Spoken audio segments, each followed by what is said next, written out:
இலைகள் அனைத்தும் அழுகிய நிலையில் இருந்தது. இப்போது பாருங்கள், இலைகள் சீராகிவிட்டன, வேர்கள் மிகச் சிறப்பாக வளர்ந்து வருகின்றன. இந்த அபிமான் பயன்படுத்திய பிறகு வாழை வளர்ச்சி மிகவும் நன்றாக உள்ளது. வாழைக்கன்று ஆரோக்கியமாக உள்ளது. வாழை இலைகள் அனைத்தும் சிறப்பாக உள்ளன. அபிமான் பயன்படுத்திய பிறகு வாழையில் எந்தவிதமான நோயும் இல்லை. வணக்கம், நான் கர்நாடகா மாநிலத்தைச் சேர்ந்தவன். என் பெயர் சங்கர்.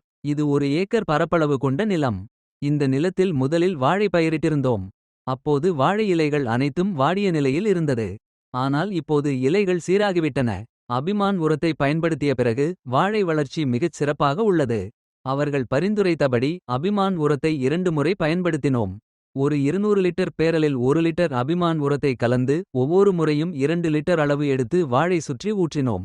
இப்போது பாருங்கள், வாழை மரங்கள் எவ்வளவு செழிப்பாக உள்ளன. வாழை இலைகளை பாருங்கள், எவ்வளவு பசுமையாக வளர்ந்துள்ளன.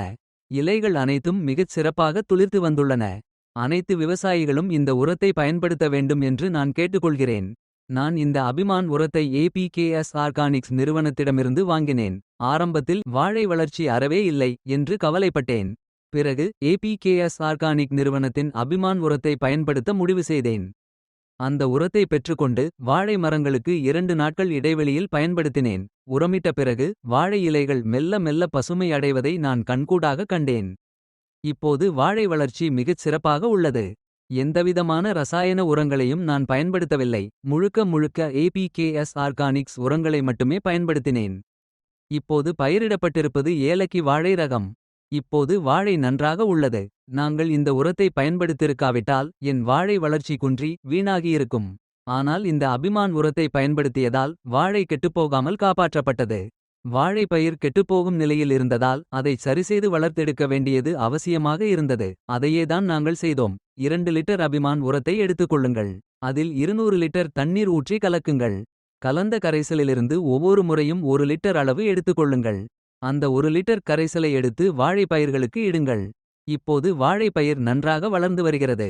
முன்பு இந்த வாழையின் இலை மிகவும் மோசமான நிலையில் இருந்தது. அது பலவிதங்களில் பாதிக்கப்பட்டு உருக்குலைந்து போயிருந்தது. ஆனால் இப்போது பாருங்கள், அது புத்துயிர் பெற்றுவிட்டது. இலைகள் அனைத்தும் ஆரோக்கியமாக உள்ளன. முன்பு வாழை எப்படி இருந்தது என்று பாருங்கள், மிகவும் பரிதாபகரமான நிலையில் இருந்தது.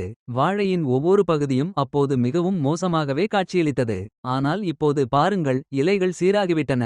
வேர்கள் நன்றாக வளர்ந்து வருகின்றன. உரிய பராமரிப்பை அளித்த பிறகு வாழை மிகச் சிறப்பாக வளர்ந்துள்ளது. இலைகள் செழித்து வளர்ந்துள்ளன. எந்தவிதமான நோய்த்தாக்கமும் இல்லை. அபிமான் பயன்படுத்திய பிறகு வாழையின் நிலையை பாருங்கள், அனைத்தும் மிக நன்றாக வளர்ந்துள்ளன.